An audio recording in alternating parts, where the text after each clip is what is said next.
My name is Jessie Ace. I'm part of a group of enabled warriors that you've probably never heard of. We're fighting back against our invisible illness and taking the dis out of disability. We don't give sympathy to our symptoms. They enable us to be the warrior that we are. If you ask doctors and nurses, they'd say what we're doing is impossible.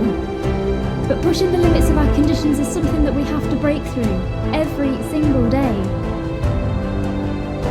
See, we push the limits. We are mentally strong, and we can do anything. The question is, how far can we push those limits? This podcast will give you the answers. I'm Jessie Ace, and this is the Disabled to Enabled podcast.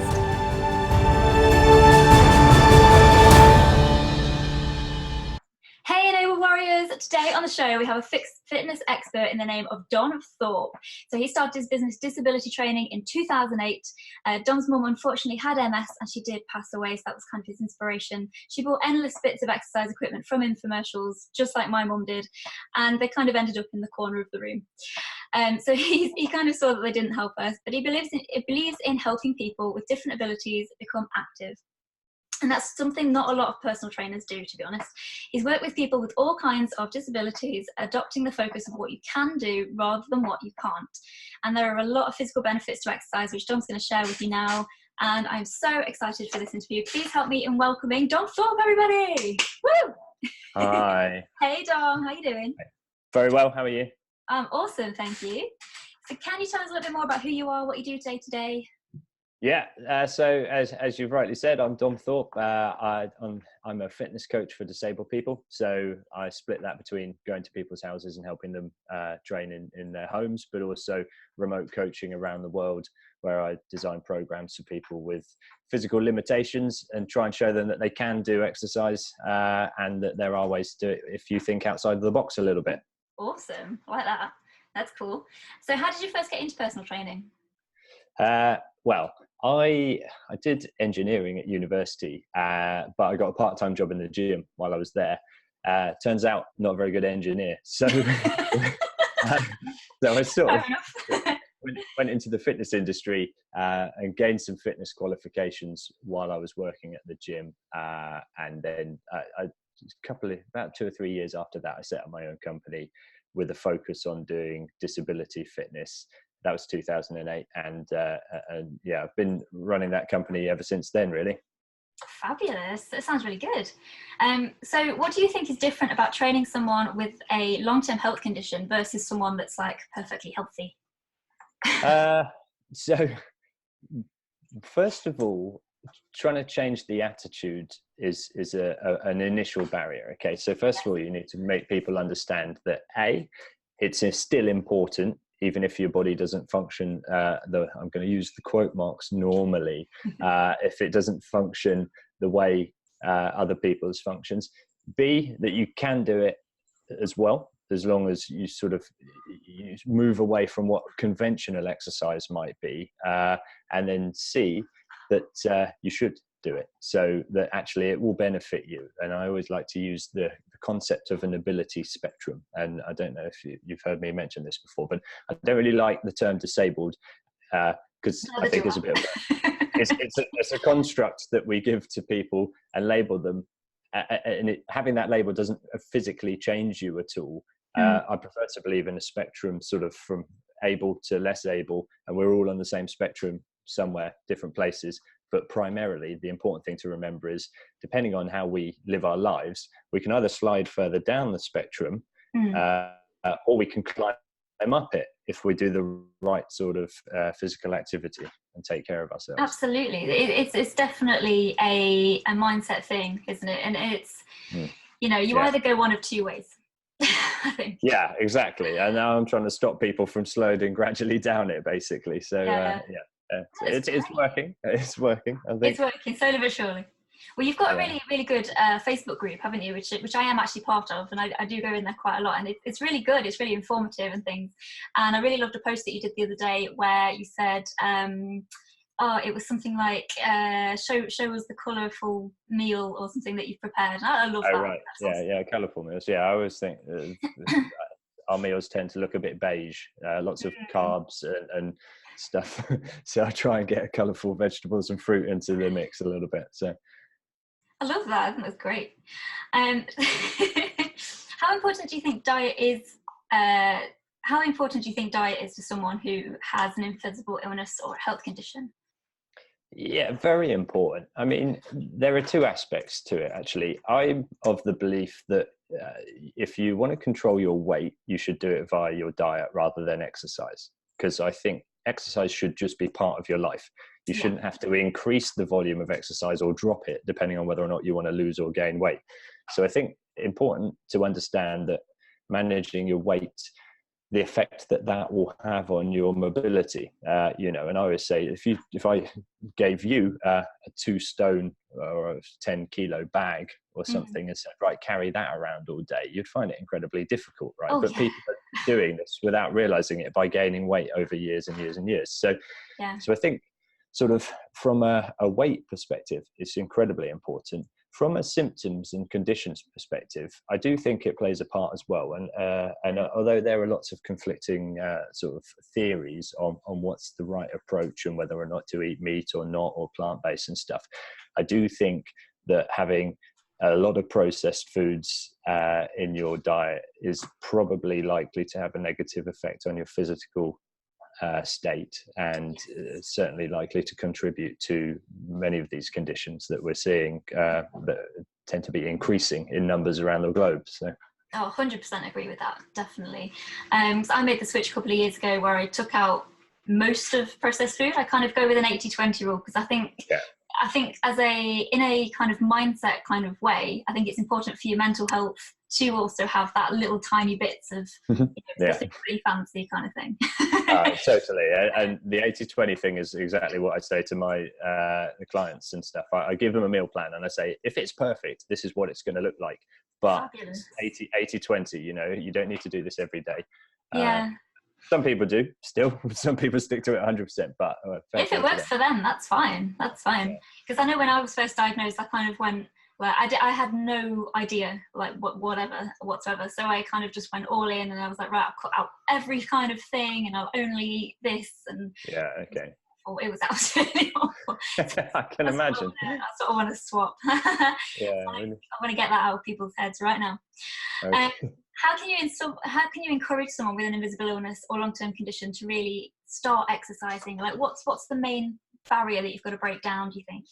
I think there are a few different barriers. So motivation's a big one. All right. Certainly with physical conditions come mental health conditions as well. All right. So depression's a massive factor in trying to get people's butts off the couch and getting them active. But it's important to remember that doing physical activity will help with your mental state and can improve the way you think about things. There's also, I suppose, a lack of good information out there. If your body is not functioning in a conventional way, it's very difficult to then go and purchase some sort of home workout DVD that will work for you. I mean, that's why I'm trying to sort of create programs that actually people can factor in with different sort of ability levels in them. So if you're a wheelchair user, or if you use a stick or a cane, there are a bunch of exercises that you can do.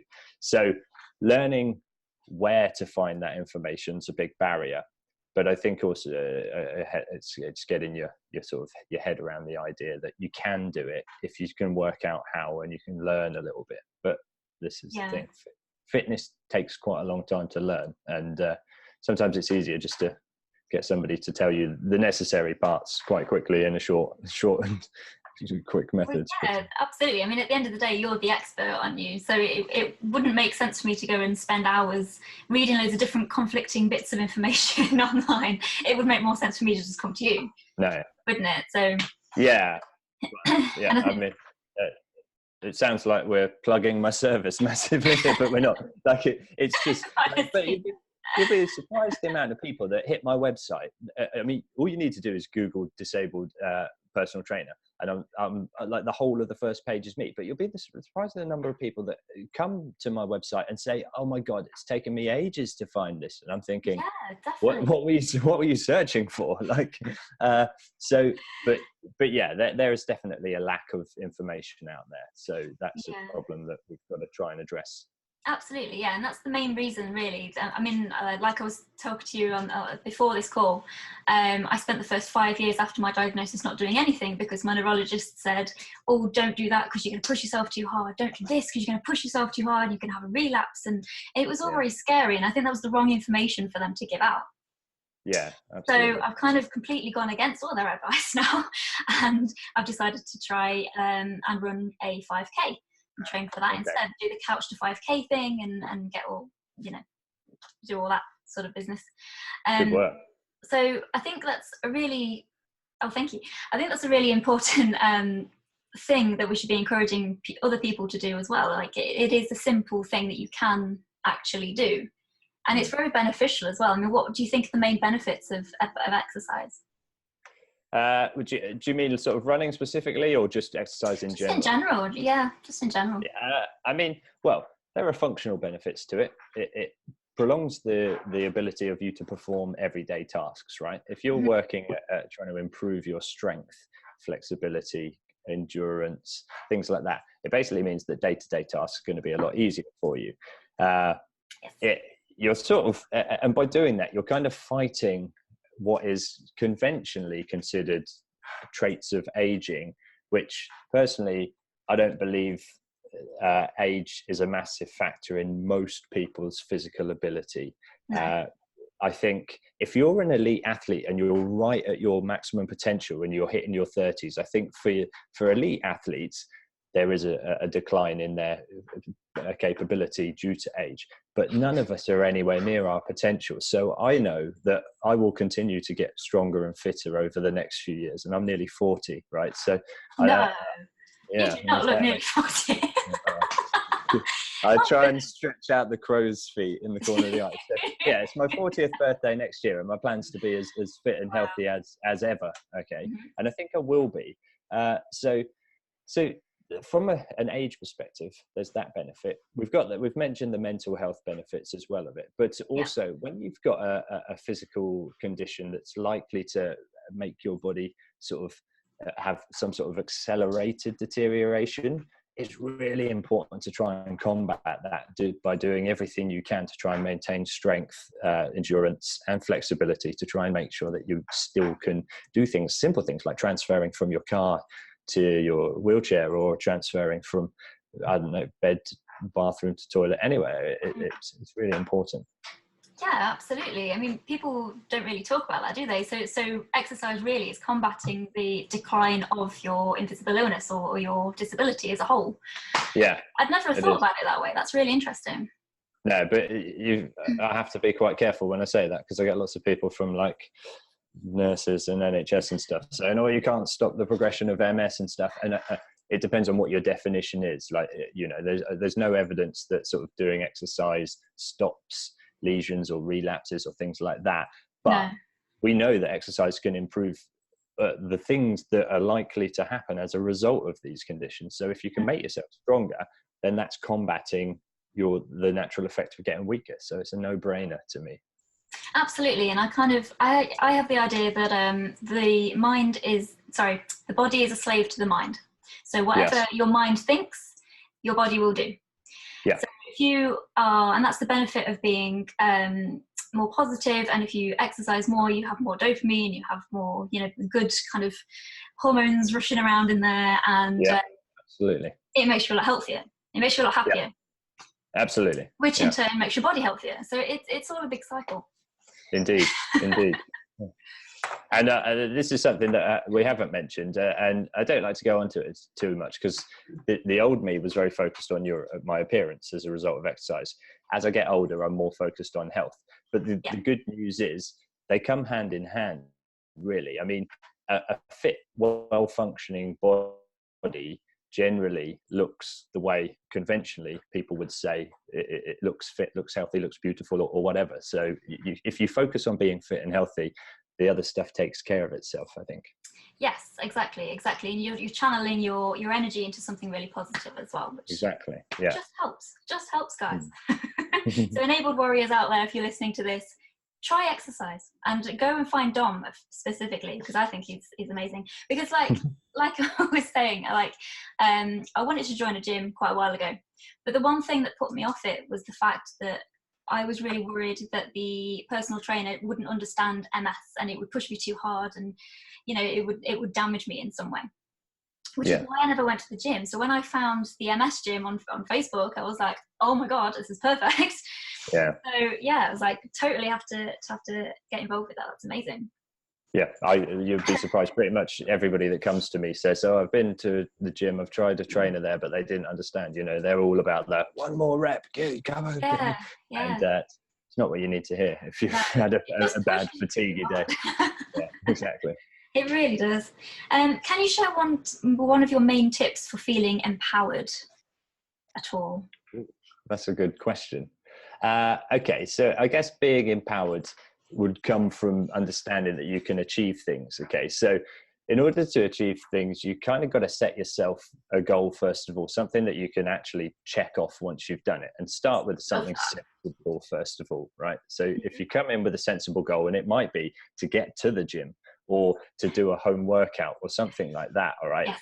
You will feel more empowered as you do those things. And bit by bit, you will learn where your limitations are, but you'll learn how you can gradually push yourself and find the optimum. And that's what we're looking for. Something that will benefit your body and not push it so hard that you're actually doing things to your detriment. Yeah, absolutely. I mean, do you have one tip for us, by the way, before we kind of wrap this interview up, on how we can really manage our energy, or, how can we manage fatigue in all this? Because that's my main symptom. Okay, so fatigue's a massive issue, like for loads of people. Yeah. Now, there are a couple of ways to do it. I think a lot of people who start doing a slightly more, what I would consider sensible diet, actually find that their energy levels increase. Okay? Yes. And I'm not going to pretend for a minute that this will cure your fatigue, because people still have fatigue, but they certainly say from eating a slightly lower carb diet, so not no carb, not ketogenic like that, I don't really endorse that sort of thing, but dropping all the high energy foods, which seems counterproductive because you think high energy foods like pasta and rice and bread will give you more energy, but they tend to cause a lot more sort of energy slumps throughout the day. Mm-hmm. So keeping your energy levels or your blood sugar levels a bit more consistent, I find people tell me that they feel more energy from that. So getting the diet right, I think, helps, but also timing and planning your routine. So if you're somebody that feels terrible after doing a workout and has no energy to take on the day, then perhaps you try and stretch your calendar so that your workouts happen later in the day, so you can actually have a snooze afterwards, or even go to bed. I'm a big fan of the concept of doing train, eat, sleep in that order, right back to back. So if we were to do a workout at like 9 p.m, eat a meal, then go to sleep, for me, that's perfect from a recovery energy supply sort of perspective. Some people say I don't like to sleep after I've eaten because I get digestion issues and things like that. And so this is why you have to really listen to your body. But it's an important thing to plan your rest periods. Don't go over the top, and look ahead, see what your day or your week's looking like, and structure your workouts accordingly. Yeah, totally. I mean, it totally works for me doing it in the evening, because like you say, I just come home and just collapse on the sofa. Like I go for a 3-mile run and then that's it. That's me done for the day. I can't do anymore. So that is a major thing. So thank you so much for everything that you shared today. I mean, could we go into some super quick secrets before we get going? Sure. Because obviously that's the thing that people most want to know. Okay. Yeah, sure. Fire away. Sound nervous, don't be nervous, it'll be fine. So okay, let's crack on. What book would you most recommend to enable warriors, and why? Oh, right. Okay.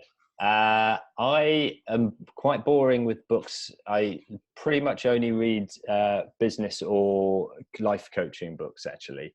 And one that I've read lately is called High Performing Habits by Brendan Bouchard. And it's basically it helps people understand the best way to achieve things. Very simple concepts like, planning your day, which can be very important when you've got a chronic illness as well. But managing time, he's got 5 different aspects. In fact, I've got them right here pinned up on my thing. So he's got clarity, energy, necessity, productivity, influence, and courage. Courage is a big one that helps a lot of people. So those are his 6 performing habits, and he talks a lot about how to improve your score on those areas. I love that. Yeah. I love Brandon Burchard anyway. I mean, I follow quite a lot of that kind of thing as well, which is really cool. So we'll have to have a chat about that afterwards. Yeah. What is your go-to happy food?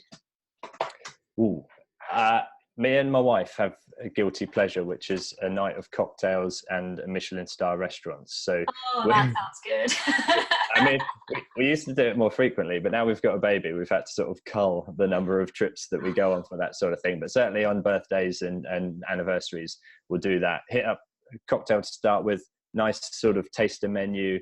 I'm quite a big fan of sort of meats and stuff like that, and then some cocktails to finish as well. Sounds good to me. Sounds awesome. Yeah. What is the weirdest thing you think you've ever done? Weirdest thing I think I've ever done? Oh dear. Oh, there's probably lots of things that I can't say on camera. No, I don't know.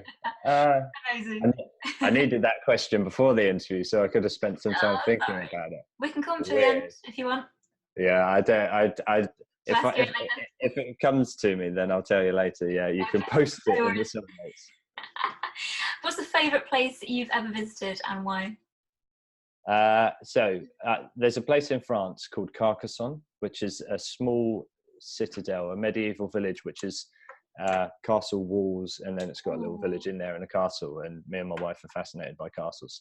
We go there every year now. Sounds sad. We've been there 6 years in a row. So Carcassonne, best place in the world. Awesome. Checking that out. Are you a dog or cat person? I'm a dog person. Yes! But I like cats as well. I grew up in a house where we always had multiple dogs and multiple cats. And I'm working to a stage where I can get a sausage dog. All right. But baby and sausage dog, a bit too much to handle in one go, I think. So yeah, just a bit. They're good, aren't they? A nice little miniature dachshund. Oh, no, that's so cute. So cute. What is your favourite hobby? So other than Michelin star restaurants and cocktails, I like sport. Boring. Yeah. I mean, I play football once a week.